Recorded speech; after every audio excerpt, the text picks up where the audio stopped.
Good morning to all. Good morning to all. It is my immense pleasure to welcome you all on the occasion of World Antimicrobial Resistance Awareness Week 2025. Before commencing the session, I request all the participants to stand up for the Tamil Tagvaltu. I request Ms. P. Hema to proceed.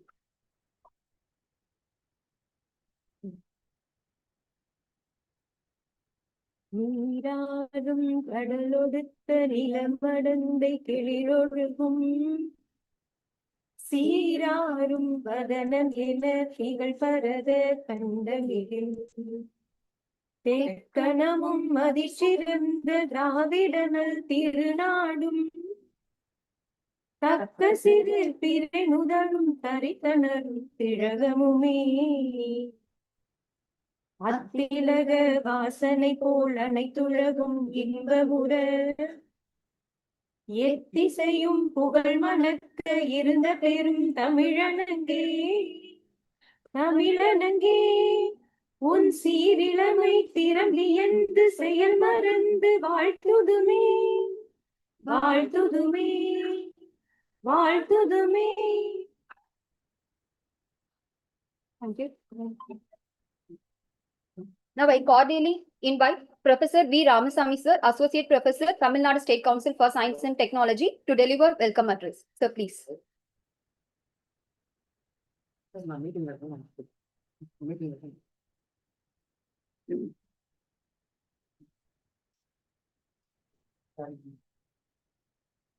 Hello. Good morning, Amrita.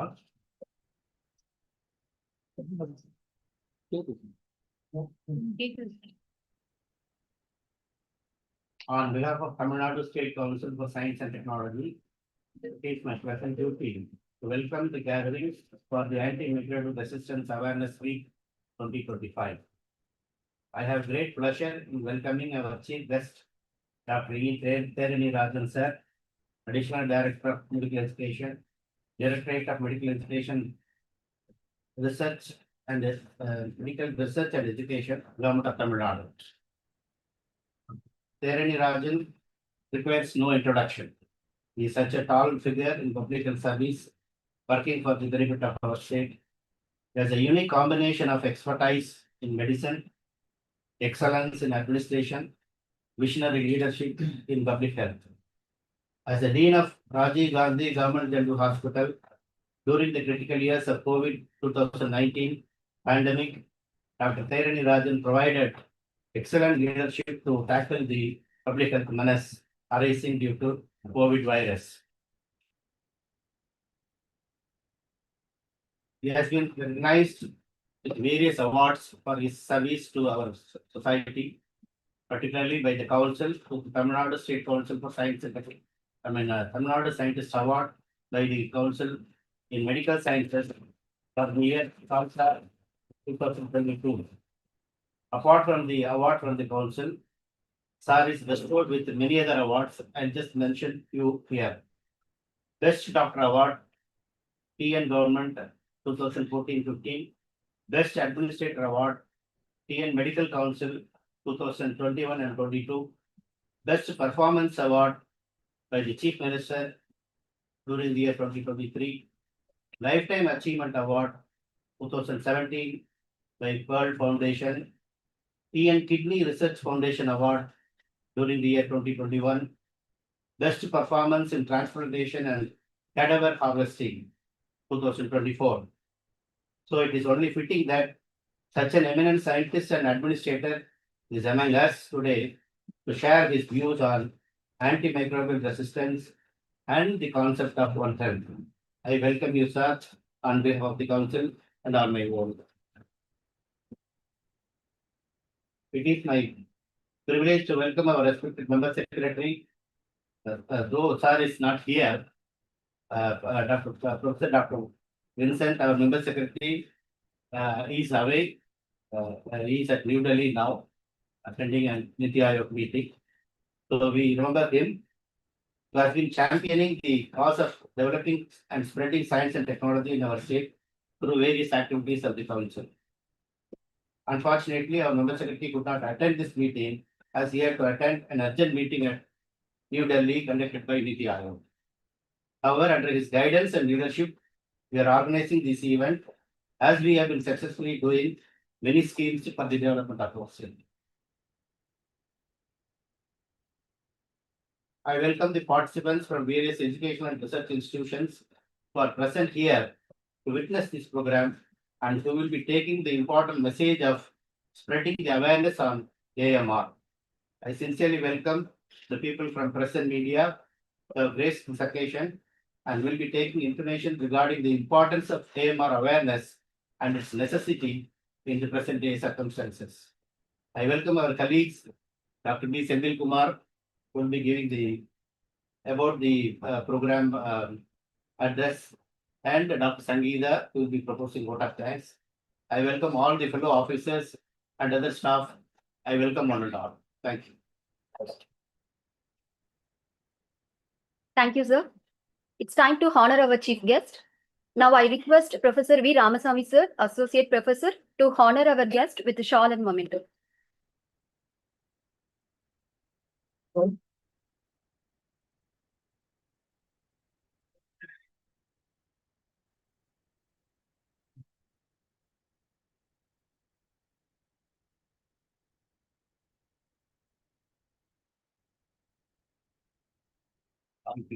Interview, you are very tall, sir.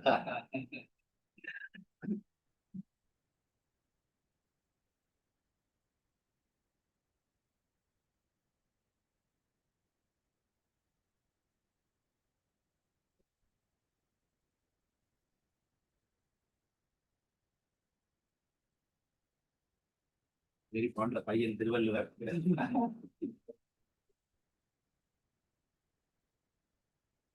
Thank you. Thank you, sir. Now I welcome Dr. B. Sendil Kumar, sir, Scientific Officer and Coordinator of this program, TNSEST, to tell in brief about today's program. So please. Good morning, all of you. And it's a privilege to welcome and thank our chief guest, Dr. Dharani Rajan. He's a famous personality in the field of medical. And Professor Ramasamy and my colleagues and faculties from Anna University and scholars, students from Anna University and the University of Madras Guindy campus. Today I am very happy to stand before you to speak about the theme of this program. Actually, this program, World Antimicrobial Resistance Awareness Week 2025, which has a theme, Act Now, Protect Our Present and Secure Our Future. So every year, the World Antimicrobial Resistance Awareness Program is being conducted for about a week. And today it is started. Today onwards, across the world, Antimicrobial Resistance Day will be celebrated. And it is important for all of us. So in order to celebrate this program, we don't want to be a physician or microbiologist or biotechnologist or any other science faculty. So it is common to all, because nowadays there are many of the infectious diseases are emerging, and we need to treat with antibiotics. Even when we say about antimicrobials, it covers all like the bacteria, virus, fungus, and the parasites. However, the antibiotics is particularly being exploited for the treating bacterial diseases. Even for virus, some antiviral agents are available, likely antifungal agents are available, antiparasitic agents are available. However, there are about 258 antibiotics so far. It is available across the world. In India, it is about 78 antibiotics is being used for the treatment of various illnesses. So we are living in the environment which consists of a variety of microorganisms. So where does it comes from? So there are various sources like humans, animals, insects, or water or food or soil or any other environment. So even from the sea source also, nowadays they are reporting the antimicrobial resistant microorganisms. So in these sources, it is spreads to others. So the main reason for the development of that antimicrobial resistance is overuse. So without a prescription or over-counter purchasing of that antibiotics, self-medication, and improperly following the course of the antibiotics. So all should be avoided. And beyond that, there are some lack of facility in the antimicrobial sensitivity testing. So even in city side and all, the facilities are available. Even in remote areas, still it is to be developed. So when we test the proper antibiotic for the pathogenic organisms, if you are treating, it is good, so that we can avoid the development of the drug resistance. So there are various reasons like this. So mishandling or misuse or dumping in the environment, all that contributes. Even previously, we can demonstrate the presence of antimicrobial resistant bacteria from the hospital environment.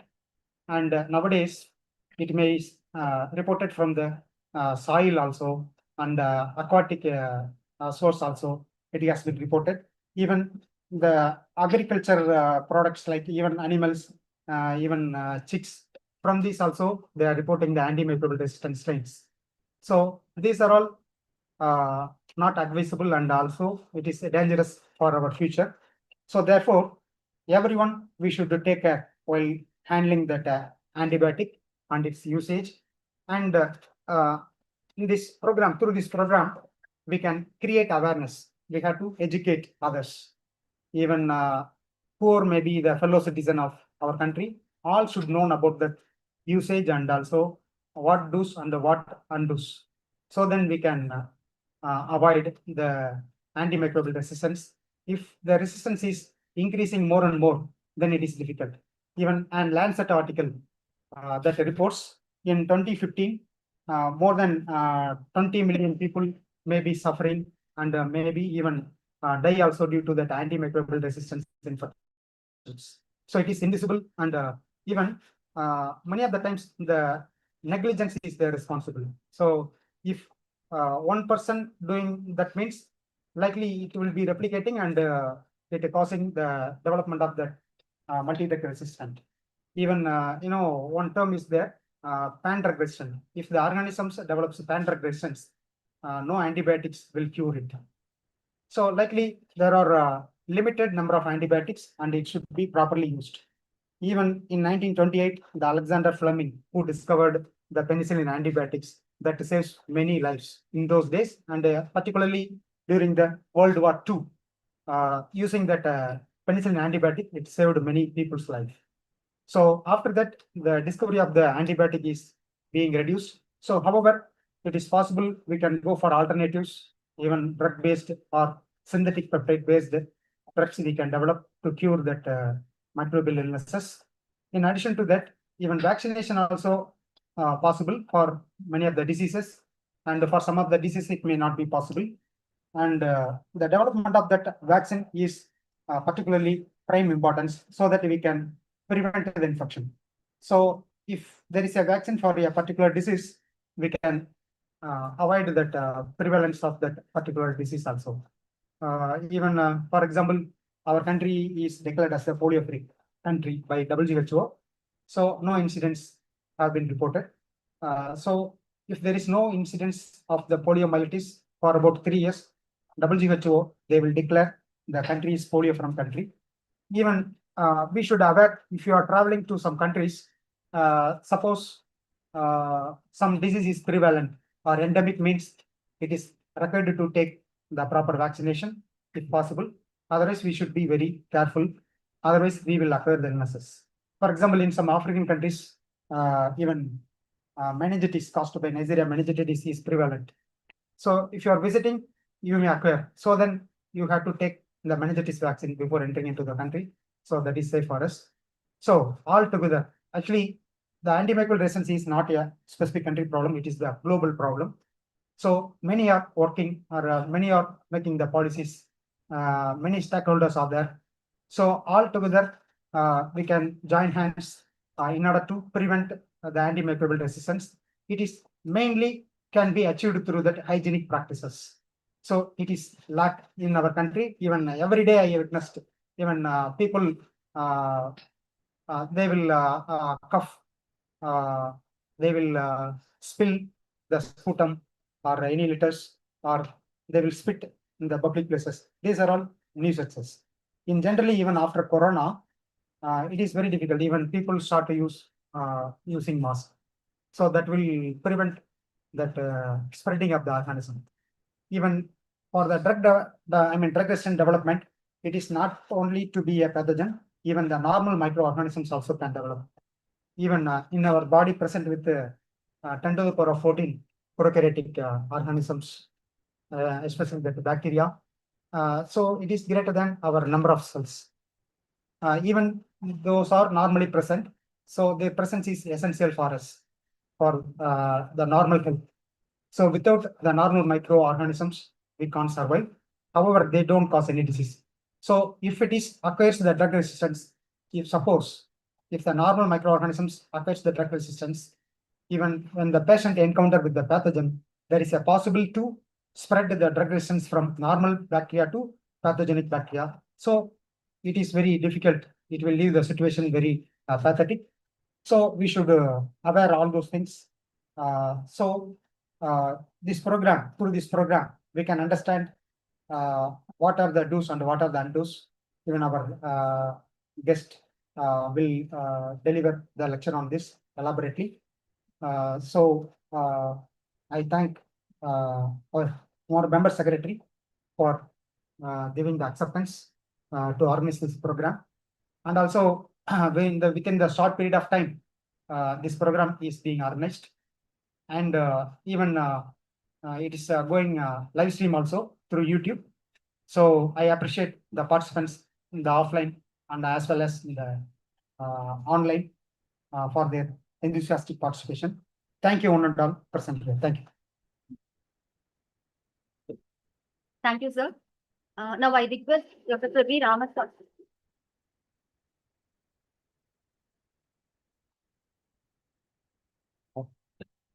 Thank you, sir. Now I request Professor V. Ramaswamy, sir, to give presidential address. Please, sir.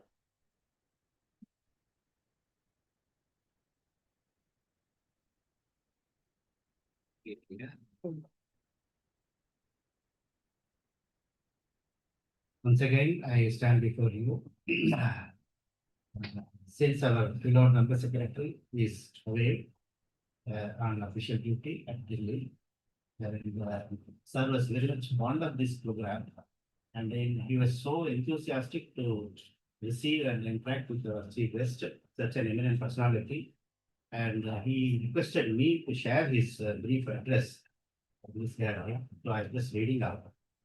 The council has been organizing awareness meeting on antimicrobial resistance in order to tackle the menace of rising microbial resistance in our population. The theme for the year 2025 is given as Act Now, Protect Our Present and Secure Our Future.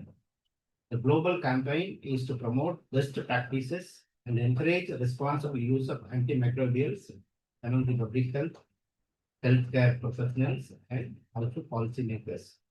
The ability of microorganisms such as bacteria, virus, and fungi to resist the effect of antimicrobial medicines is such a big global problem, requiring attention and coordinated efforts of all the stakeholders concerned. Last year, Dr. Soumya Swaminathan, the former WHO scientist and present chairperson of Dr. M.S. Swaminathan Research Foundation, participated in this program organized by the council to promote awareness on AMR. This year, we have even a bigger personality in Dr. Rajan sir, Additional Director of Medical Education, Directorate of Medical Research and Education, Dr. Tamil Nadu, among us, to enlighten us on the public health and the issue of AMR. Dr. Rajan is very well known among the medical fraternity for his important contribution in the management of COVID-19 in the state. It goes without saying that all the stakeholders, such as public, medical professionals, as well as administrators, need to be sensitized on the importance of judicial usage of antimicrobials. The Council has been encouraging newer research on future antimicrobial compounds from various sources through its research program, and it is being done by our scientists, particularly basic medical scientists and doctors. Let us hope that we will be successful in containing the indiscriminate usage of antimicrobials. Also, we'll be able to come out with new molecules and compounds, the antimicrobial potential. I'm sure that the chief guest address by Dr. Rajan sir will motivate and encourage in spreading the awareness on AMR and also the ways and means in which this public health issue can be tackled and managed. Thank you. Thank you, sir. Now I invite our today's chief guest, Dr. E. Rajan, to take over the session. Sir, please.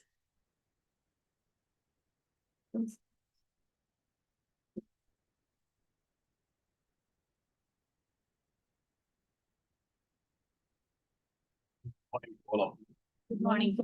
At the outset, I would like to thank the Secretary, Dr. Vincent sir, Ramasamy sir, and Dr. Sindhu, and other office bearers, as well as the faculties of Science and Technology. It's a great honor for me to address the eminent people, a part of this institute. I'm basically a pediatrician. I'm a child specialist. I was heading the department in Vellore Medical College as HOD of pediatrics for nearly 1 decade. Prior to that, I was in Malaysia, as a contractor specialist for 5 years at the Ministry of Health, Malaysia. I came back, then I started my work. Whatever I learned in Malaysia and overseas, I started replicating it in Peripheral Medical College, which was witnessed by the government as well as the officials of the health department. So I was able to make changes in pediatric department. Then I thought, why don't we switch over to administration? Then I am able to execute for one department. If I take up administrative course, it will be easy for me to execute the entire health system in the hospital. That is how my profession changed from pediatrics to administrative side. Immediately I was actually promoted as dean. I went to Karur Medical College as a dean of Karur Medical College as a dean. There, at the time of COVID only, I got promoted. So only 2 months I was there. There are 450 patients who traveled to Delhi, got infected with COVID. They all came back to Karur, and there was a law and order issue. So that is why they posted me there for 2 months. And within 2 or 3 weeks, I think we settled the issue, and everyone got discharged and went forward. Then government decided, and they shifted me from Karur to Madras Medical College as a dean. I was the junior most dean, and I took over as a dean of prestigious institute. That's I don't know how many of you are aware about the history of the Madras Medical College. It is a very old institute. It was started in the year 18th century, 1835, and almost 190 years completed. Nearly 1,250 students are studying in a medical college, and 5,000 to 8,000 paramedical students are studying. There's 1,200 assistant professors and doctors are working. There are 48 directors are there, plus staff nurses and other things. Altogether, almost 15 to 20,000 people are inside the hospital. They are working very hard. And I was there for 4 years and 10 months. The longest tenure as a dean of Madras Medical College. The previous deans and all, they used to be there for only for the verge of retirement. They get the prestigious post and they get decided, and they retired and they walk. But the God's blessing, I served there as a dean for more than 4 years and 10 months. Today, I have decided to talk about One Health. Why I have chosen One Health? Because how many of you know the pathophysiology or pathology or the mode of transmission of COVID? Anybody knows how we got it? All of a sudden, we were all very happy. We were roaming here and there, and suddenly COVID came in China. Then suddenly it spread to Singapore, and then finally it came to India. We were all thinking that because we are in a hot climate, we will not get it. But it was not so. In the month of March, I think the first, March 7th, the first case reported. The person who traveled to China from Kanchipuram, he got the infection and then he got admitted in Madras Medical College and got cured. Then the initial first phase was okay. Then the second phase was very horrible. You all know we were dependent on oxygen. Anybody knows the pathophysiology, how we occur this? How suddenly COVID pandemic affected the globe? Anybody knows? Some theory, all hypotheses only. Some were telling that it is from the lab, it got leaked. Some were telling that through animals it came. But the pathophysiology is, this is a zoonotic disease. Spread from animals to human being. That is why I've chosen this One Health topic. One Health is interlinked with the human being, with animals, plants, and the environment. Any one of the thing which is affected, it will have a repercussion on the other side. So that's why I've chosen this. The part of the One Health, we will discuss about antimicrobial resistance as well. The concept of One Health, my talk is going to cover my talk is going to cover the concept of One Health, current planetary crisis, the impact of the planetary crisis on human health, animal and human health, how it is interlinked, the impact of healthcare on the environment, and what we should do. This is how I'm going to talk. Maybe if it is boring, then you have to bear it. No other choice. At the end of the session, if you have any queries, you can address me. Some of the medical terms we may not understand, but I think I'm ready to address it. Next. Next. So the optimum health of human being, domestic animals, wild animals, plants, environment is very, very important. If you really want to achieve, one of the things should not be affected. Second, the One Health definition says a good health human being in animals, environment, if it is maintained, it will have good global health, well-being of the global health. That is very important. So all the three should be without any disturbance should be there. If it is one affected also, it will have an impact on the other. Safer environment is important. Healthy animals, that includes wild animals as well as the domestic animals, and healthy human being. The planet, actually, it is 4.54 billion years old. Is it safe now? It is not safe now. Because of global warming, so many factors are there. Next.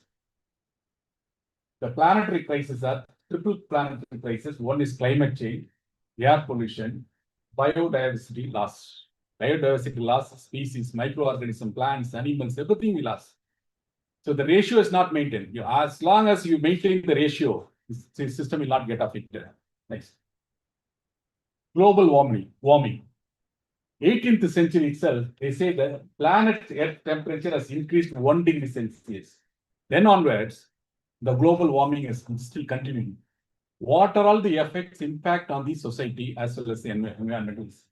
Burning the coal, oil and gas products, carbon dioxide and nitrous oxide emissions, deforestation, increased livestock farming, which releases methane, fertilizers containing nitrogen products producing nitrous oxide emissions, fluorinated gases emitted from the equipment. All these things raises the temperature, so you get global warming. Next. What are the implications? When the temperature rises, it have extreme weather conditions. During summertime, it goes very high, 40-41 degrees Celsius. Heat waves can occur. Forest fire can occur. Hurricanes, droughts. Next. Melting of glaciers. More than 9.6 billion tons of glacial ice has melted since 1961. And which also affect the loss of biodiversity and the less water for the consumption. The natural world contains about 8.7 million species, according to the new estimate described by the scientists as the most accurate ever. But it was mentioned in the Tirumandram in Tirumular, Adhigaram number 88 in 84. அப்பரி செண்பத்து நான்கு நூறாயிரம் மெய்ப்பரி செய்து விருந்துவராய் நிற்கும் பொய்ப்பரி செய்து புகழும் மனிதர்கட்கு பரிசே இருள் மூடி நின்றானே. That means 8.7, sorry, 8 lakhs for 8 84 lakhs. 84 lakhs. 84 lakh species. That was mentioned by Tirumandram itself. Next. What is the importance of biodiversity? More than 75% food crops rely on the pollinators. About 50% modern medicines are made from the natural sources. Forest stores 80% of the terrestrial biodiversity and 2.6 billion tons of carbon dioxide absorbed, and climate regulation and mitigations of the pollution. So that is why the biodiversity is very, very important. When you touch the forest, deforestation or destruction of the water body can result in depletion of the plant species. Next. Heat-related health issues. During summer time, especially in May and some April time, we normally get patients with old age patients, especially geriatric patients. We call it as 60 to 100, we call it as a geriatric patient, children, pregnant mothers, patients who are having comorbid conditions, that is diabetes, hypertension, chronic diseases like chronic kidney failure, or patients who are recently diagnosed cancer patients. When they get exposed to high temperature, humid temperature, the entire system body initially starts with heat like stroke, like heat waves will occur, heat stroke can occur.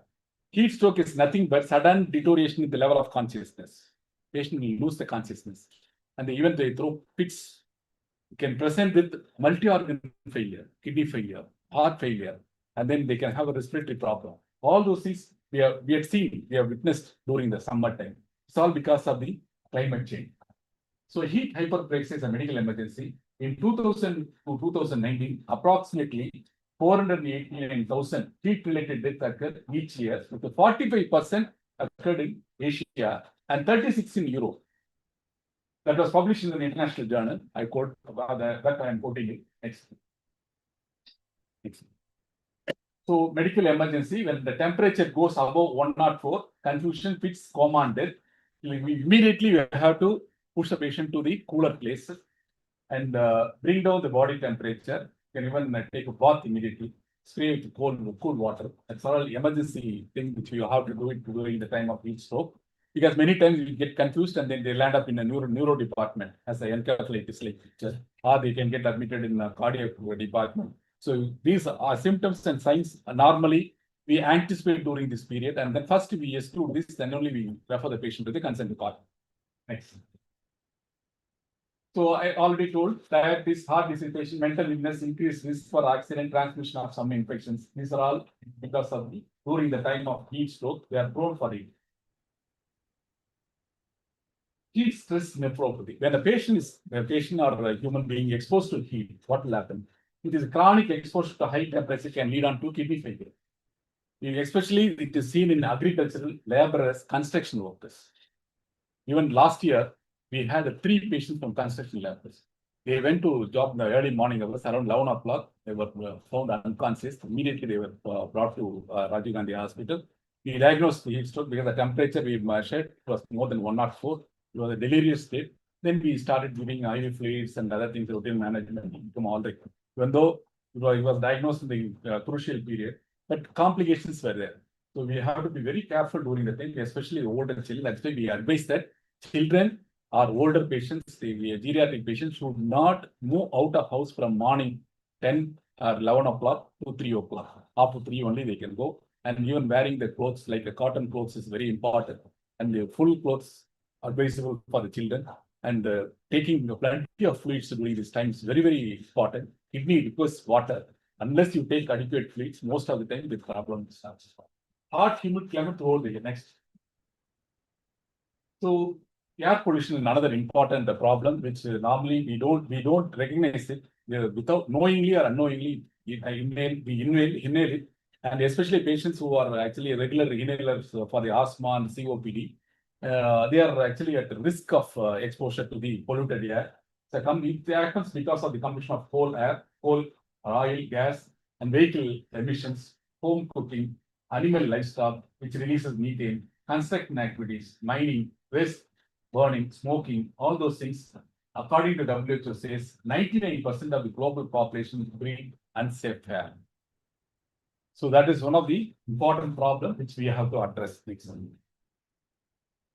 So the most important pollutions are there is particulate matter. That is particulate matter of size of 2.5, particulate matter of 10, and fine beach, sand, 90 micrometer in the human hair. When it is contaminated with the air, if the person inhales, then it directly goes to the lung and deposited in the lung, and then it enters to the bloodstream. So it may have a widespread effect on the body. So polluted air and contaminated with the SAM particles and as well as the particulate matters are very important, especially when you live near to the factories, industries, and other areas. We are at risk, so we have to be very careful with that. Next. What are the problems which can lead on to heart attack, stroke, lung disease, lung cancer, risk of infection, dementia, low birth weight in pregnant ladies, prematurity, risk of diabetes. Dementia is nothing but memory loss in the older patients. Next. So this is very, very important. And I think many would have seen this scenario, a contaminated water, all the disposals are thrown into the water of the sea. So mostly we see following rain seasons. Following rainy season, we come across a lot of gastroenteritis problem. Children will present with vomiting, diarrhea, and other things. Even adults also, they are getting exposed to this. And especially hepatitis A infection. And hepatitis actually, even hepatitis E infection. This for all root of infection is contaminated water.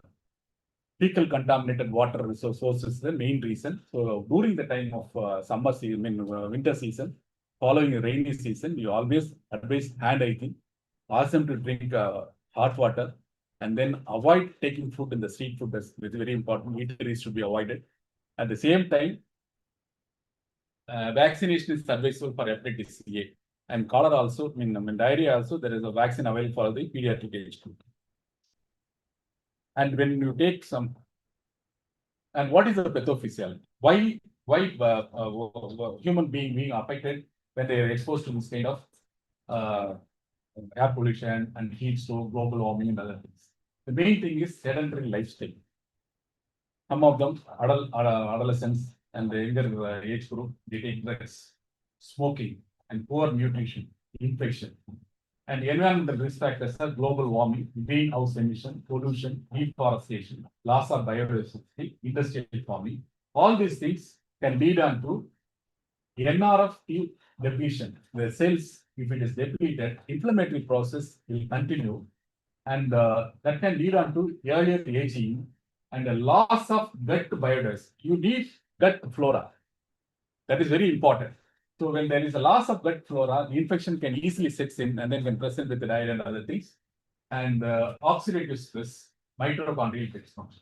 These are all that happens when these factors are when the human being is exposed to these factors, which lead on to chronic kidney diseases, neurodegenerative diseases, obesity, type 2 diabetes, fatty liver disease, arteriosclerosis, congestive heart failure, osteoporosis, sarcopenia, hypertension, stroke, and severe type of COVID-19. So neurodegenerative disease is nothing but slowly you lose memory, as well as patient may have other symptoms like if wherever it affects, that the symptoms also depends. And obesity is another factor, especially congestive heart failure. Normally is seen in myocardial involvement, which can lead on to failure symptoms. Osteoporosis is nothing but a fragile bone. We call it as an osteoporosis. Sarcopenia is the muscle strength is lost, so which condition is called as sarcopenia. You all know hypertension is blood pressure, high blood pressure. Stroke, when any clot occurs inside the brain, then the patient can have weakness of the limbs on one side or any one can be affected. Next. This is one village called Sengad village near Sriperumbudur. So during my tenure, we used to get cases from Sengad, Sriperumbudur for dialysis. Young age patients, 16 years, 17 years, 18 years, like that. Nearly 12 patients came from the same village with the same address. Then we thought we wanted to screen that area. So along with my nephrology team and community medicine postgraduates and the doctors, we all went on Sunday morning, 8 o'clock. We went to that village, nearly 1,300 the total population. The entire population we screened. You won't believe, a subtle sign of 13% of the people were affected without knowing that they have been affected with the kidney failure. Their urine was checked, blood pressure was checked, and urine protein was more than 3, and then blood pressure was high. Then immediately we refer them for a biopsy and other things. Most of the patients, young patients, then when you analyze with the public health, we found that there is a factory is nearby, there is a contamination of water, air pollution, environmental pollution are possible causes for this thing. They are under follow-up, and some of the patients already gone into the stage of transplant. That village is Sengad village near Sriperumbudur. Even construction workers, especially people who are working in the chambers, big chambers, they don't drink water, or they don't take adequate fluids during the time of job. So what happens? The kidney is completely starved of fluid, which results in nephropathy-like picture. A subtle sign will be there without any manifestation, and all of a sudden will present with high blood pressure. And zoonotic disease. Now I mentioned about COVID. No, zoonotic disease spreads from animals to human being. For that, I just want to share one incident. During my undergraduate, I did my undergraduation in Stanley Medical College. 1985, one staff nurse, not a staff nurse, is a student nurse. She was admitted with a fever. 5 days, 6 days, 7 days, 8 days. We have done all the investigations. All turned out to be negative. We checked for typhoid, we checked for malaria, we checked for urinary infections, X-ray, everything was there. We were not able to arrive at a diagnosis. Empirically, she was treated. She was started with the fluids and other things. But what my assistant professor, Dr. Vijay Kumar, he is actually consulting in Apollo Hospital. He suspected leptospirosis. Then he sent a blood sample to Guinea. It took nearly 4 to 5 times. First time, blood sent for IgM for leptospirosis. The result came after 1 week. By the time patient died, he went for all complications like multi-organ failure, liver failure, kidney failure, all those. By the time, most of the students got similar picture of the fever, headache, and all those things. Once we got the diagnosis, we know what is the treatment. Sir was mentioning about penicillin. Penicillin is a wonderful drug for that, and we treated them. Most of them were recovered completely, and then went home. Why I'm telling? Without knowing the diagnosis, treating them with the empirical antibiotics, treating them with the irrational way of management, which leads on to many complications. Not all time it will be right, it will be in the right track. So most of the time, we'll end up with a problem. See, in Kerala and all, literacy is very good. When you are starting antibody for a pediatric age, with the mother or father will question you, more than 10 or 20 questions will be there. Why you want to start antibiotic? How long I am going to give this antibiotic? Whether there is any side effect or not. If side effect is, what to do? And the dosage, everything they'll ask. So this is very, very important. See, when somebody is starting antibiotic, you can definitely ask, what is the indication? That is why, as a pediatrician, I always insist my postgraduates and other doctors, when you are giving antibiotic, you have decided to give antibiotic, take a blood culture. After taking blood culture, you go antibiotic. And the culture turn out to be any growth or anything, then you can decide which antibiotic to be given, or which antibiotic to be stopped, or whether to escalate or de-escalate. All those things you can decide. But this is the basic principle which has to be strictly followed. Many times, what we do, because the topic is antimicrobial awareness, as a part of it, over-the-counter sale is a very, very big challenge for us. People, they don't want to spend money. One, they directly go to the counter. They'll tell the symptoms. Immediately, the pharmacy fellow will note down. He will write whatever your symptoms you tell. Immediately, you will add one, and finally 5, 6 or 7 drugs they'll do. Even for diarrhea, there is one drug called loperamide. Previously, during my undergraduation, they used to give. The action of loperamide is to stop the peristaltic movement. Peristaltic means movement of the intestine.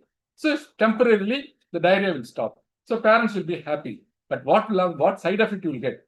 Because you are not allowing the gut to move, it will get stagnated in the gut, and the bacteria which is producing the diarrhea or virus which is producing the diarrhea will get multiplied. By the time patient develops septicemia. It will enter into the blood circulation. Finally, they land up in a very pathetic state, in the moribund state. They come to the hospital. That's why it has been stopped. So still, if some doctors are using loperamide. So why I am telling, a banned drug should not be used. At the same time, your exact cause has to be identified. When you identify the cause, and then you can give appropriate treatment. If you are not sure about the diagnosis, don't hesitate.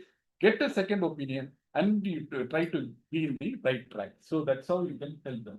So why I'm telling that zoonotic disease, leptospirosis was diagnosed in the year 85. And then onwards, if a patient is presenting with the jaundice with the fever, we are sending immediately blood for IgM leptospirosis. Otherwise, we wouldn't have suspect of that. The same thing is scrub typhus. See, I worked in Vellore, where we used to get cases from Chittoor and other neighboring areas. You know, tick bites and mites usually spreads this scrub typhus. So you have to look for the scar. The scar is something like a cigarette burn scar. That you can get it. You can get it only in the axillary region, inguinal region, and the back and nape of the thing. If you don't look at it, you will miss the diagnosis. But that's a very worst spirochete which can affect any of the system in the body. Even they can present with the myocarditis. Myocarditis means the involvement of the heart. So they can present with the brain, with the encephalitis. So we have to be focused at the same time. The accurate diagnosis is very important. As you all know, rabies is dog fight, plague, leptospirosis, I already told. Bovine tuberculosis, when you drink raw milk, there is a possibility of bovine tuberculosis. Toxoplasmosis, especially infected cat, if it excretes food, when it is contaminated with water, then the toxoplasma won't be, especially pregnant mothers when they drink. When they are exposed to this, that's the chances for hydrocephalus for the babies. So vector-borne disease increase due to climatic pressures. Next one. Then now coming to the topic, antimicrobial resistance. It is a resistance to antibiotic is resistant to the bacteria, resistant to the fungus, resistant to the viral, resistant to the parasite. That is called antimicrobial resistance. I don't know how many of you heard about multi-drug resistant typhoid.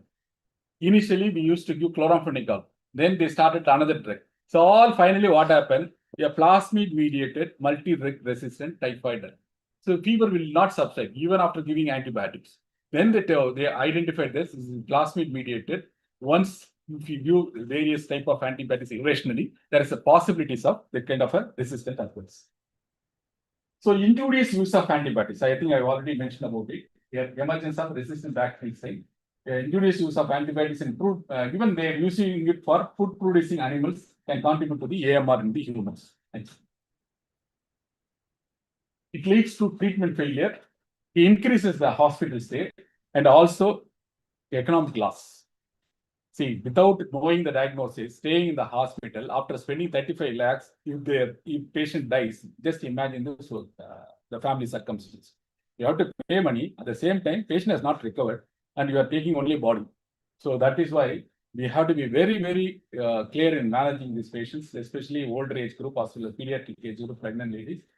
The arriving diagnosis and appropriate treatment is very important. And it causes severe complications and limits the options for surgery and chemotherapy and transplant.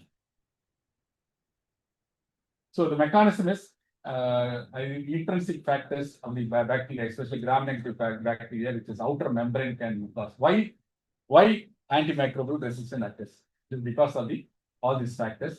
Suppose the virus goes for a mutation or bacteria takes a mutation, or any gene transfer occurs to the newly occurred bacteria or virus through conjugation, transformation, or translation, or biological mechanism like it may produce some enzymes that also can resist the antibiotic power. And finally, reflex pumps. Next. So, what are the strategies to combat the AMR, antimicrobial resistance? Rational antibiotic prescription, de-escalation. De-escalation in the sense, when you get a culture report, you know which organism has affected the body. So sensitivity also, you know, the sensitive pattern. Accordingly, you can select the antibiotic. Whatever the antibiotic which you used previously, you can stop it. So de-escalation has to be done. And irrationally, if somebody is using antibiotics, means administrators, what we do the auditing. Once in a while, we go to the wards and we take the case sheet and we see whether the antibiotics are appropriate or irrationally they were given. auditing has to be done, and restrict the high-end antibiotics. Some of them they used to, some doctors I don't want to mention, my experience, I've seen that this patient has improved with this drug.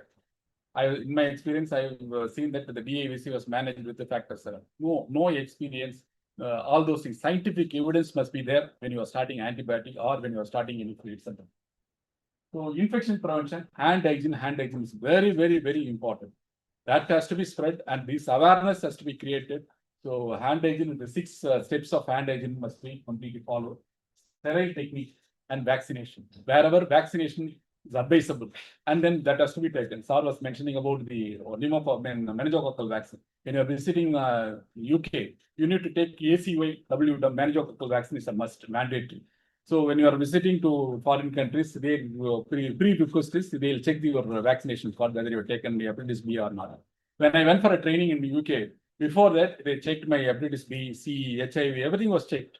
And then antibody titer, whether I got adequate antibody titer for hepatitis B. If it is low, they have to repeat the vaccination. After getting this card only, I was allowed to see the patients, not even to touch the patient. I was allowed to see the patients. So observership alone is not that easy. They are very strict. That I think that has to be practiced everywhere. And regulation on OTC antibiotics, that is over-the-counter cells, that has to be regulated. And we have been telling to administrators as well as to our health secretary and other things that randomly we have to check, because irrationally they use paracetamol, even paracetamol for a pediatric age group. As a pediatrician, I just want to share this experience. If you take one syrup, which may contain 5 ml 250 milligram. Another syrup, the manufacturer 5 ml 120. Another one 5 ml 125. Doctor would advise for 5 ml 125 for a baby with 6 kg, because we calculate according to weight, 10 to 15 milligram per kg body weight for a baby. But 10 kg means we give for 150 milligram. So you have to give 5 ml every 6 hours. Suppose a pharmacy fellow, if he gives a 250 milligram for 5 ml, the same dosage, if she continues, what will happen? He'll end up with hepatic problem, hepatic failure. So we have to be very, very careful in giving drugs, and especially certain drugs should not be kept nearer to the children. Suppose if it is a very tasty one or a very palatable one and high sugar content, children tend to drink it. With knowingly or without knowingly, they drink it. And then finally they'll tell that child will come, then we will come to normal. Next is improve the sanitation hygiene. Next.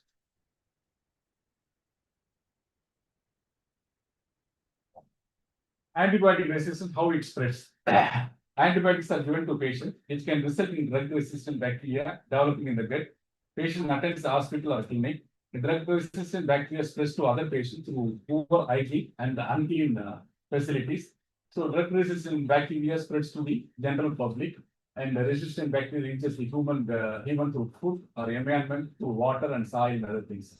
So this is very important, and we should know the pathophysiology, why it is important, and judicious use of antibiotics is very important. Injudicious use of antibiotics should be completely prevented, and especially when they are starting high end, we usually call them as a class 1, class 2, class 3, class 4. Class 1 is a very simple lower level of antibiotic. When you are switching out to class 2, we have to substantiate why you are switching out.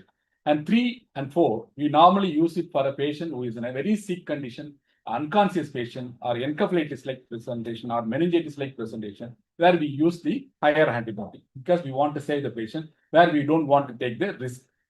Next. The same thing, I think. Next.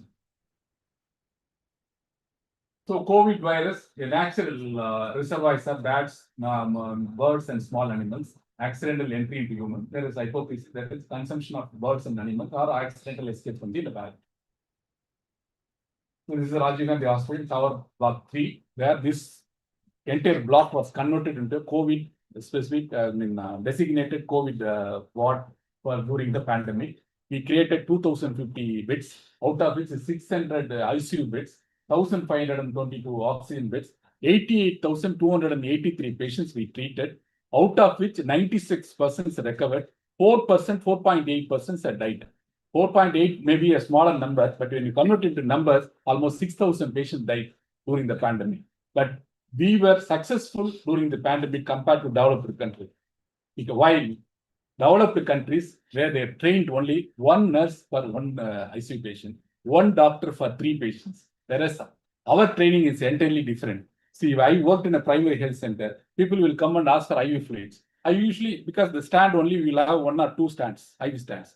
It's not easy to start IV fluids for all of them. But we at the same time, we have to satisfy them. So what we do, we immediately அவங்கள ஒரு கைத்த கட்டுற மாதிரி ஒரு கட்டல் ஒன்று போட்டு சொல்லிட்டு இந்த மரத்துக்கு அடியில் இருக்கிற ஒரு கயிறு கட்டிட்டு we start IV fluids.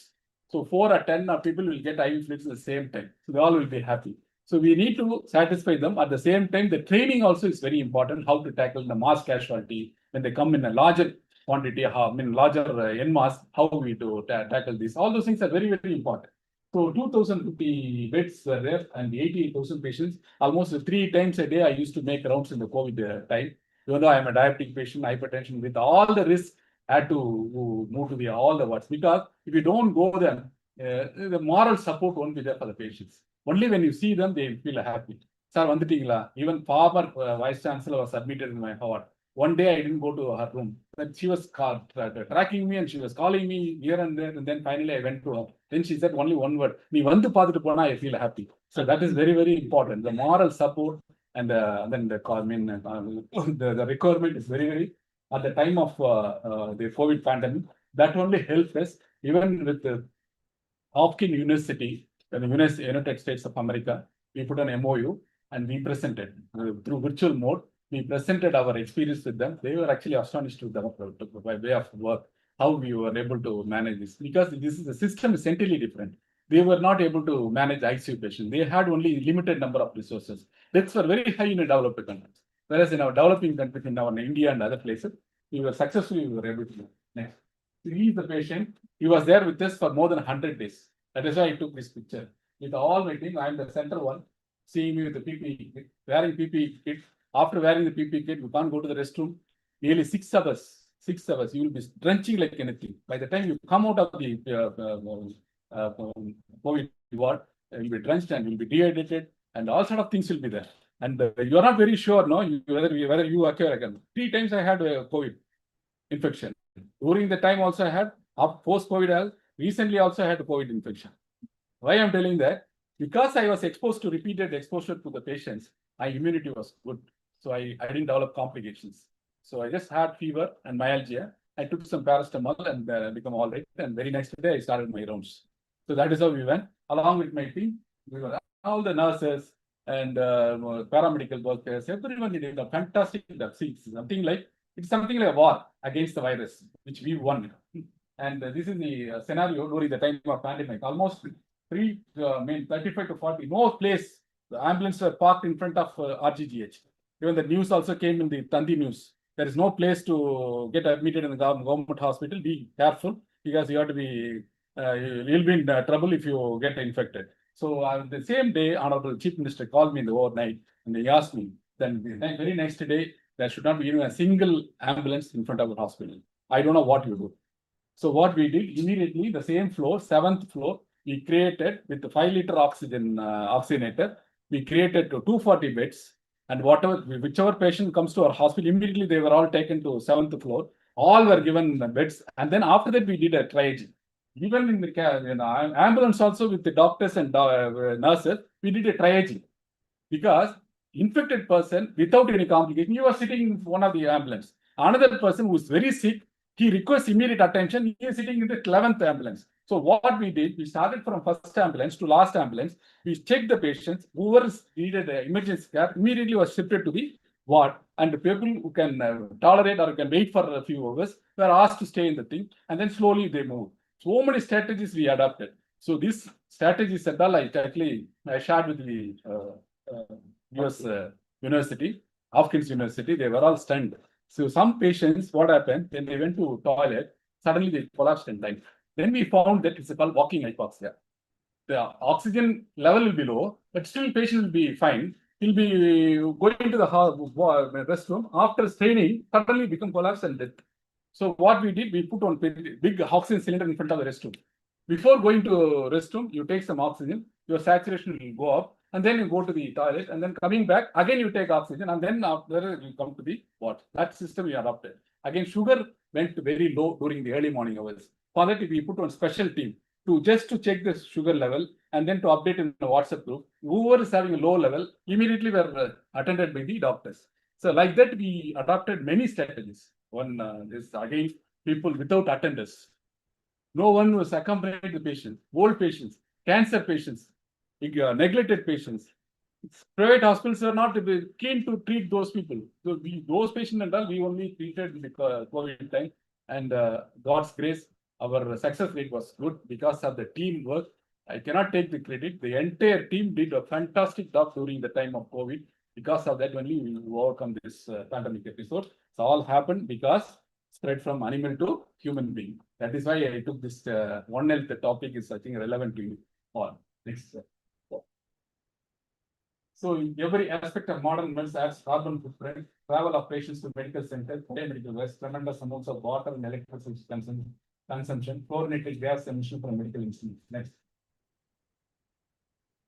So environmental disturbances causes human disease. Care for human disease causes environmental disease.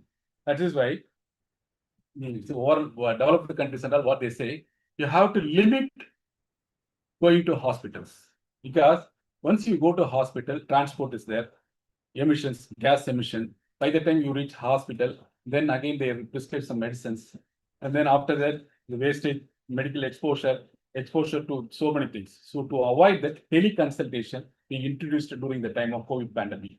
Because older geriatric patients and all, they may not be able to come to a hospital. We started teleconsultation. So teleconsult is very, very useful. Between 11 to 12, the doctor will be sitting in front of the desk, and then whatever the queries and other things, smaller things and all, he can easily tell treatment over the thing. So healthcare bidirectional is mutually injurious influence. Environmental perturbation also is there. So healthcare generates about 4% of global greenhouse gas emission. Next. Eco-friendly hemodialysis therapy, almost 3 million patients on dialysis, out of which 213 billion liters of clean water is used for dialysis, and 1.3 billion tons of waste is generated because of the dialysis. You know, everywhere there is a dialysis center. The government also is actually supporting in almost every district with the dialysis machine, with the dialysis technician. But we have to take care of our health, and adequate fluid intake is very important. My sincere advice to all of you, make sure that you are drinking 3 liters per day. Not continuously, you can take it in hours gap. Next. So minimize the carbon footprint in all possible ways. Judicious use of water, electricity, and this is very, very important. So judicious use of water and electricity is very important. And the use of renewable source of energy, solar power is important. Safe disposal of biomedical waste, recycling of used water and waste, digital data maintenance. Now Rajiv Gandhi Hospital has got a HMS. Totally it is all now digitalized. So when you go to counter, OP department, you can take the slip and the number registered, ABA ID will be given. Through this ABA ID, wherever you go, the consultant will come to know for what for you have come. After the consultation is over, the medicine which the doctor prescribed, you go to the pharmacy. When you go to pharmacy, you can collect the medicine. If you want some investigation, again, the lab investigation will be sent to the lab. So through LMS, so patient can directly go to the lab and then they can give the blood. So that system has come. I was dreaming it when I was working in Malaysia. The hospital is called as a totally paper-free hospital. I was dreaming when these kind of facilities will come to our hospital. Now it is slowly, I think almost 70 to 80% of work was completed before I left MMC. Now it has been in practice. So telemedicine is very, very important. That is also practicing. Next, I will give the website. Anybody can, you can tell your parents and others also to contact this through the website. Next. So good collaboration, communication, coordination is important. Human health sector. Now, veterinary, agriculture, environmental scientists, biotechnology experts, meteorological experts, all together, we have to, in a collaboration, coordination, we have to work together to protect the earth, to protect the human being, to protect the animals, to protect the environment. It's very, very important. Next.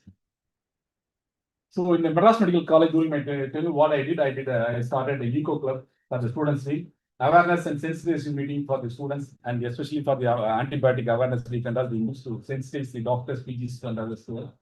Plantation of trees within the campus, green and clean campus, telemedicine, appropriate biomedical waste disposal. Every month I used to have a review meeting with the microbiologists whether the disposal is properly going or not. and digitalization of records, plastic-free hospital. That is very, very important. Try to avoid plastics and collaboration with IIT Madras. Already we have done a collaboration. They kept on mission. The mission actually absorbs the air pollution and gives the percentage of polluted air. So when you have an app, you can easily assess whether this area has got polluted with the high index or not. If the level is low, then you can travel it. So especially for the COPD patients, COPD is nothing but chronic obstructive pulmonary airway disease patient or asthma patients. For those patients, they have done that. That is also in practice. Next. So teleconsultation, this is the thing, rgtj teleconsultation.tn.gov.in. So for Monday, 10 to 11, general medicine doctor will be sitting there. Tuesday, general surgeon. Wednesday, dermatology. Thursday, obstetrics and gynecology. Friday, pediatrics. So all the 6 days, you can utilize these services. You can tell to your parents and family members to utilize this because the response from the public is very, very poor. Per day, we are getting only 10 to 15. You want more response so that you can avoid coming to a government home to hospital. And one way you can help in maintaining the One Health as well. Next. So this is the campus of Madras Medical College. They're in front of the hostel with the help of the students, clean campus and CICO club activities. Next. This is the place next to Tower Block 3. It was actually a dump yard, which we converted into green. Next. This is the place which you have seen earlier. So it is moral responsibility to save our planet, eat healthy food, no overindulgence in meat, conserve water and water bodies, use electricity stringently, don't use vehicles when you can walk, avoid smoking, plant trees and nurture them, avoid plastics, be disciplined in waste disposal. Recently, I've been to USA. What I witnessed, nature is completely protected. Lakes are beautiful. And I went to Niagara, both the sides, the Twin City, including Twin City, the river is there. The river is completely protected. So that is the reason in the developed countries and all, they did not touch the nature and they allow it normally. So that is why it is well maintained there. So ancient Tamil literature glorify the nature, environment, plants, animals, and their interconnectedness with human life. நீரின்று அமையாது உலகில் யார் யாருக்கும் வானின்று அமையாது உலகு. This is Thiruvalluvar. Next is குறிஞ்சி மலையே மாந்தர் வாழ்வும் தாங்கும் உயிருக்கு ஆற்றும் உயிரினும் மூன்றும் ஒன்று அகனுணர். பருதி முத்தம் படற்கவிர் சோதியார் விரிகடலும் மீன் வண்டார் வேளாண்மை அறிவிகள் இளநீர் ஏரிய குளம் இருள் அதன் கொடி நாடு Purananuru. We have already mentioned about how important to protect the nature. It was ancient time itself they have mentioned. Next. Nature is sacred, reflection of the divine presence, deserving of reverence and protection. All the components of nature are harmoniously interconnected and interdependent. The well-being of one is intimately linked to the well-being of the whole. The concept of unity of self and nature, ethical responsibility to be a good steward of the earth. Thank you. I think if you have any questions, I'm ready to take it.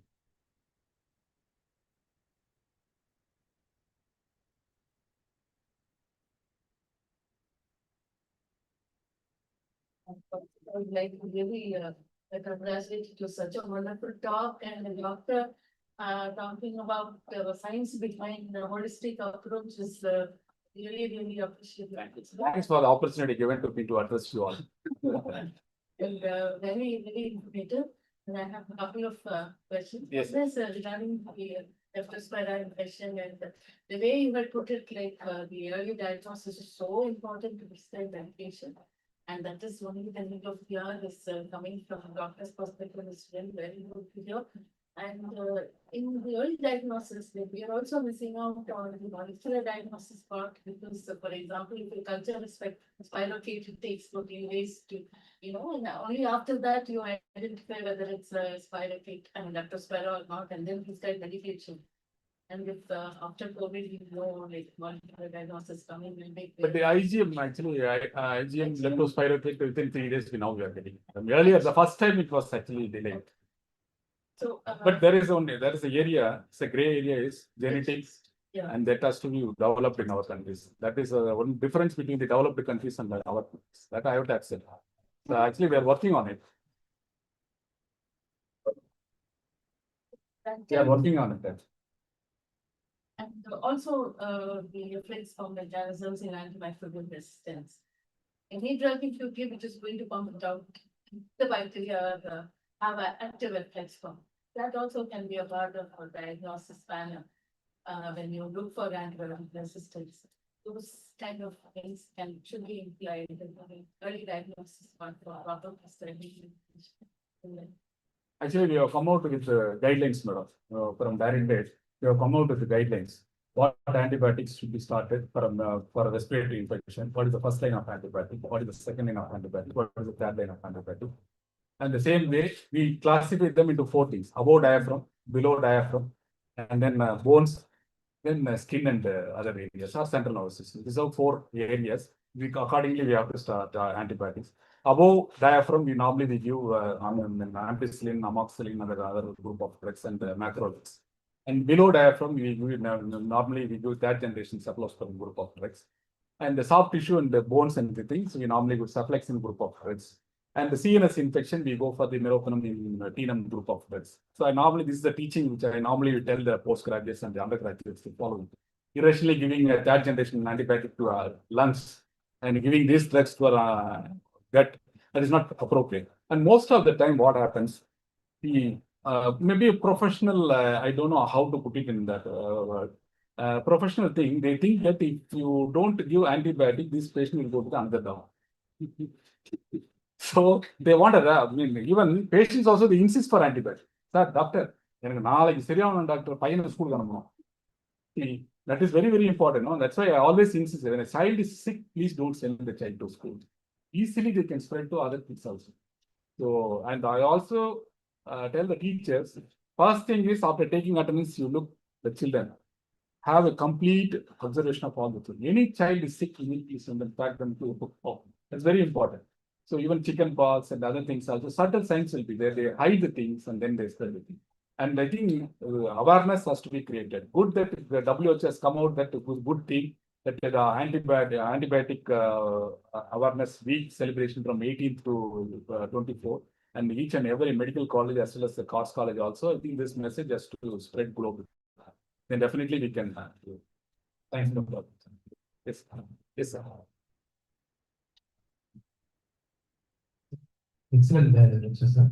Thank you. So my question is, கபசுர குடிநீர் COVID-19 கபசுர குடிநீர் ஹைலைட்டா பண்ணாங்க sir. But அது ஒரு ஸ்டேஜ்ல பாத்தீங்கன்னா நம்ம பிஎம் சொல்லும்போது பாத்தீங்கன்னா அந்த வேர்ல்ட் லெவல்ல கொண்டு போகும்போது அது சயின்டிபிக் எத்திக்ஸ் இல்லை. Not accepted. Not accepted. Even for dengue also, they give not papaya. Papaya, it's one more. Nilavembu pudding. See, I don't advise nilavembu for a dengue patient because nilavembu can cause gastritis. Already, dengue patients will have vomiting and fluid loss. Fluid loss will be there. So I normally advise them not to take it. Even though government promote and other things, scientific evidence must be there. Without scientific evidence, I think prescribing this Siddha medicine and other things, we are not very sure about it. See, we did a study in Raji GH. Without any cause, some of them were present with kidney failure. So then we analyzed it. We have to do something for that. So when we took a history, then they say that they were taking Siddha medicines for asthma. They were taking medicines for rheumatoid arthritis. That contains heavy metals, especially arsenic. If it is present in the material, then slowly it will damage the kidney and then present with nephropathy. And most of the thing they promote like anything. See, அதுக்கப்புறம் எனக்கு வீசிங்கே வரல, asthmaவே போயிடுச்சு, completely போயிடுச்சுன்னு. But slowly, whatever thing which you are taking it has to be metabolized by the liver and it has to be excreted through the kidney. These 2 organs are vital for our health. நமக்கு UPS brain, அதுக்கப்புறம் UPS 1 and 2 is liver and your kidney. These organs to be protected. If you don't protect it, there is a possibility that it can get damaged anytime. So once it goes for irreversible thing, it is very difficult to revert back to normal. Well, the liver is a wonderful organ. Wonderful organ. Now, the trend is many patients are coming with liver failure because of the alcohol. Many patients are waiting for liver transplant. The liver transplant costs about 30 to 70 lakhs. Rajiv Gandhi Hospital, we started with the MOU with the private hospital, totally free of cost, 15 patients were saved. But is it possible? Every day, 30 to 50 patients are coming with liver failure because of alcohol. That's why I sincere advice, please avoid alcohol, avoid smoking, drugs, and physical activity is very, very important. And even in this age group, I go to gym at 5 o'clock, I finish my work by 7 o'clock, and then 9:30 I go to my office.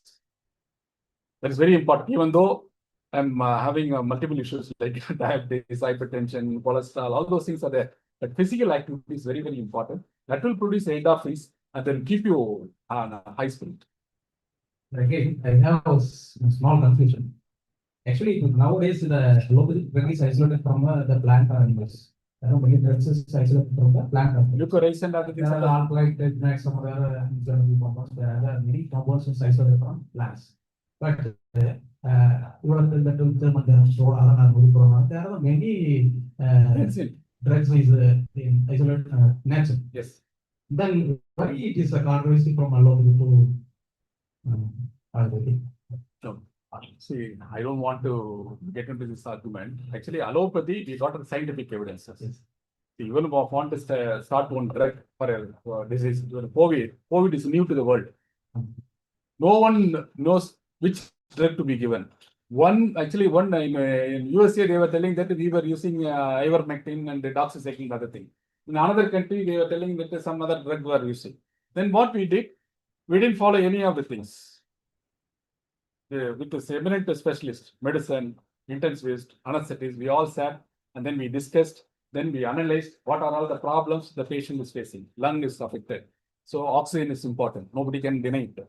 So saturation has to be monitored. Next thing is involvement CT scan. Without taking CT, without taking X-ray, straight away go for the CT scan to find out what is the percentage of the GG appearance. Third one is whether other systems are affected or not. So for initially supportive line of remdesivir, it is a drug approved by the WHO. So WHO, what they did, they included the Madras Medical College as one of the partners.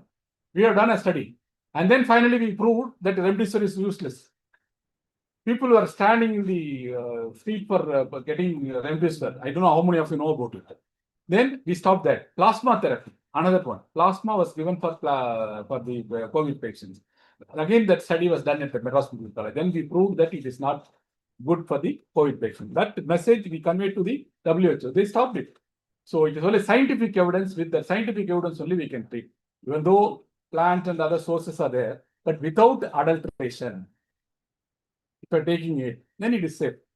So nobody knows that what is the composition. That is a big problem in Siddha and other things. I'm not against it, but what I'm telling you is we have scientific evidence and then you can go for it. Rheumatological conditions, especially cancer therapy and all. Cancer, many times what happened, even for my mother, she suffered from cancer. So initially 1 or 2 cycles we gave. Immediately family members and all were insisting that she has to be taken to Siddha. We are forced. That the situation is also very important. So with the scientific evidence, if some drug is coming out, and I'm ready to accept it. Till then, allopathy is, they got evidences. We know we are giving paracetamol. These are all the positive side effects. These are all the negative side effects. When side effect comes, how to overcome them. When you have a positive effect, so this scientific evidence is very much needed.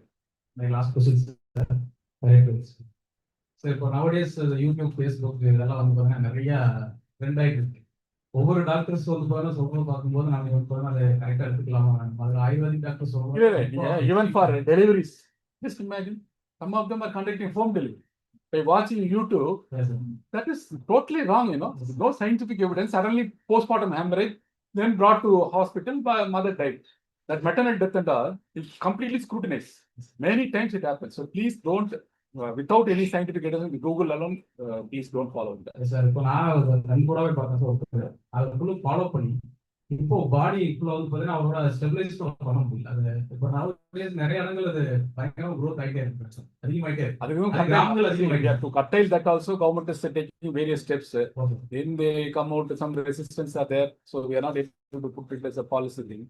But ideally, we should not follow. Thank you, sir. Thanks for the opportunity. Yeah.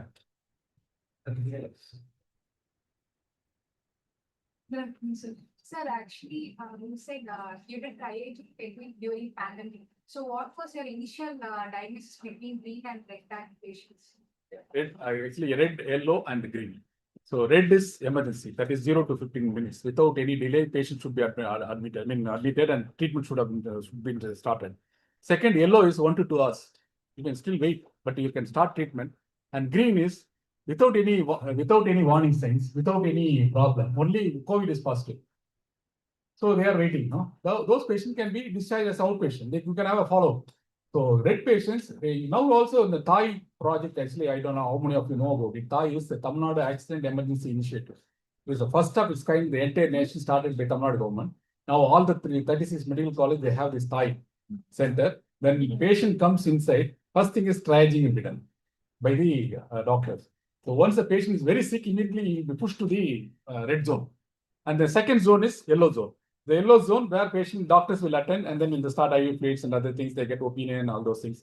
If it is a green zone, they will be sent to the mucosal patient. If he comes with the night, late at night, he should not be attended immediately, right? He can wait for 6 hours, 8 hours. So you can give some simple medicine, and you can ask them to come to next day morning.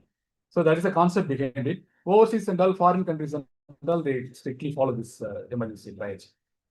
And the same triaging we did it in the ambulance. Ambulance triaging we did it because initially we thought all patients were very sick. Then when we entered into the ambulance only, we know that it's simply one fellow sitting. Who is the patient? Then he himself claiming that I am the patient. So then only we decided, no, not all patients to be immediately admitted. So one by one we can analyze it. So by 1 hour, 1.5 hours, we were able to identify the sick patients. They were shifted to the ICUs.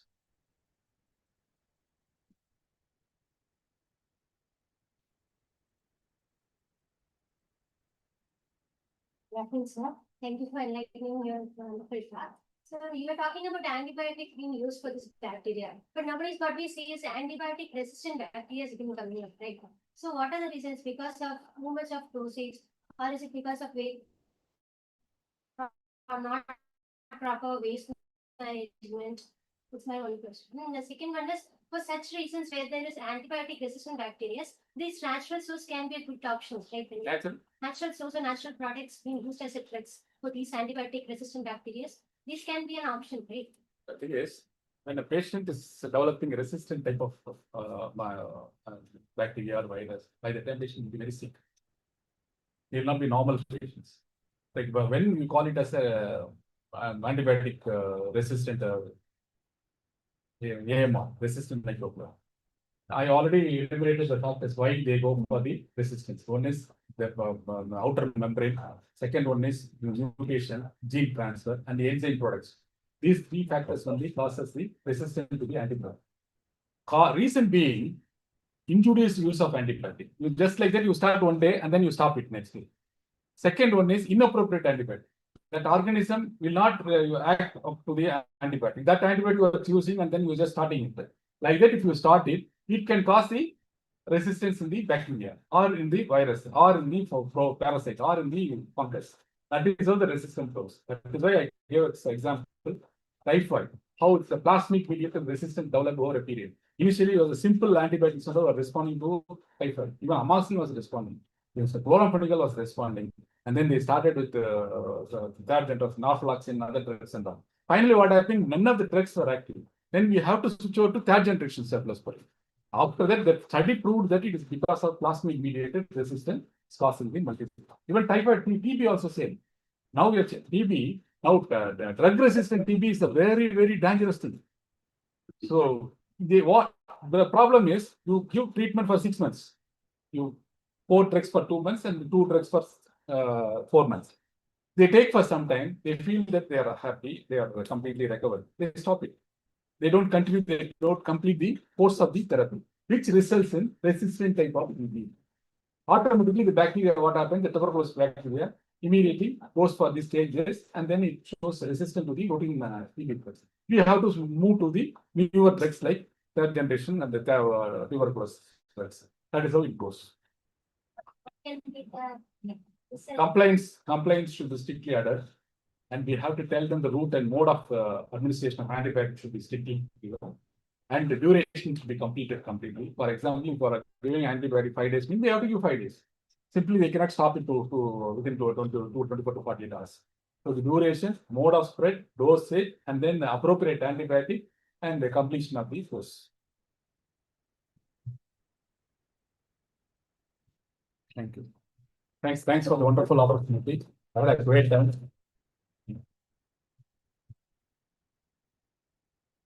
Thank you.